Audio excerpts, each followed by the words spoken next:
The SEM SEP, it's a structural educational program where they've actually used this opportunity to raise hot topics, key topics. People attending these SEM SEPs tend to be medical students, physiotherapists, GPs. The benefit for everyone who attends is that they get CPD points. We're all the time trying to modify this to the benefit of people who attend.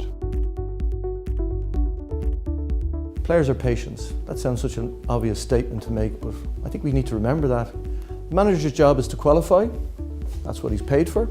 Simple as that, qualify. Our job is to look after the players. Like I pointed out, they're two different jobs, and you just have to accept that and be strong, stick to your principles, but it's a huge challenge. A couple of key messages I'd like to emphasise following this morning's lecture. One would be the importance of communication with the manager, with the clubs, with the players.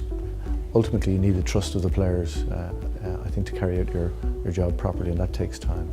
I found that if you can build trust with the players, you've got a great chance of doing your job. If they don't trust you, you've no chance. I remember driving through the gates of Portmarnock Hotel the very first time I reported, and I said to myself, you know what, if I can gain their trust over the next year, that would be a good start. And that was my initial thoughts driving through those gates. So I found being yourself is quite a useful thing. And I'm working with, currently in the role as lead physiotherapist with Athletics Ireland, and within that role I'm based at the Irish Institute of Sport out in Abbottstown. And what I'm hoping to do is just give you an insight into the world of athletics. The challenges that face myself as physiotherapist with athletics in terms of managing what is an individual sport, a multi-event sport, and a sport in which our athletes are dispersed all around the world. Unfortunately, the only medical personnel usually on these trips is myself. Very often there will be a soft tissue therapist as well, but it's quite rare within athletics, unfortunately, in the last number of years that we have a medical officer. So it's really critical that prior to travel, we've met as a team, that we're very clear on obviously the injury history of the athletes travelling. Main take-home message for me, I suppose, was the challenges of working with a team in difficult locations such as the subcontinent, and the preparation that's required to make sure that we can provide an adequate service. In 2012 at T20 World Cup, we used to have a team meal before every game. In 2012 we had 15 guys out of the travelling party, myself included, of the 20 were struck down. Things that are innocuous enough at times, we really have to be very vigilant when we're in some of these countries. My name is Dr. Matt Robinson. I'm a sports physician and I'm currently working in a private sports medicine clinic. So I try to break it down when I'm going away with the team. Breaking it down like this, looking at myself first of all in terms of preparation, looking at the team, looking at where we're going, where we're going to be staying and what we're actually there to do. You've got to make sure that you're well rested before you go, because it is 24/7 once you're there. You'll be doing all sorts, not just medical cover, you need everything when you're away. You do cleaning, you're a taxi driver, you're sorting equipment, you're shopping for food, you're doing everything for these guys. Well, I was amazed at Emma's presentation, the fact that when they go away to major championships that she's effectively left on her own with only one masseur to help her. The days of sending one physio, no matter how good she is, out there on her own to do the medical and the physio work all on her own is just not sustainable.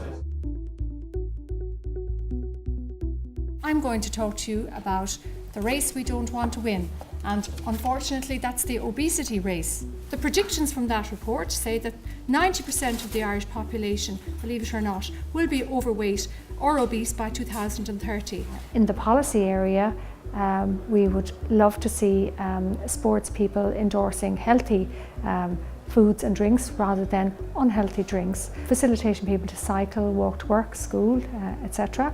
That there would be running and free play in playgrounds, making use of available space. We want to promote multidisciplinary training because obesity is the issue for all the different specialties. Basically, we have a problem across the life course. It's not confined to any particular sector.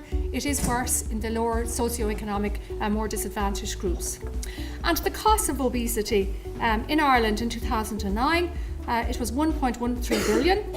So 398 million of that were in direct healthcare costs. I don't know about some of you, but I find myself sort of shaking my fist at the television increasingly when the obesity question is discussed on breakfast TV or whatever, because invariably they'll have an expert on food, nutrition, and they very rarely wheel on an expert in physical activity and fitness and so on, which has to be at least half of the problem, as we've heard this morning. I'm going to talk a little bit about the backdrop to the obesity problem in a few minutes, and then I want to talk to you about the dynamics of fat, because the other thing, apart from prevention, I'm into treatment and why are we where we are.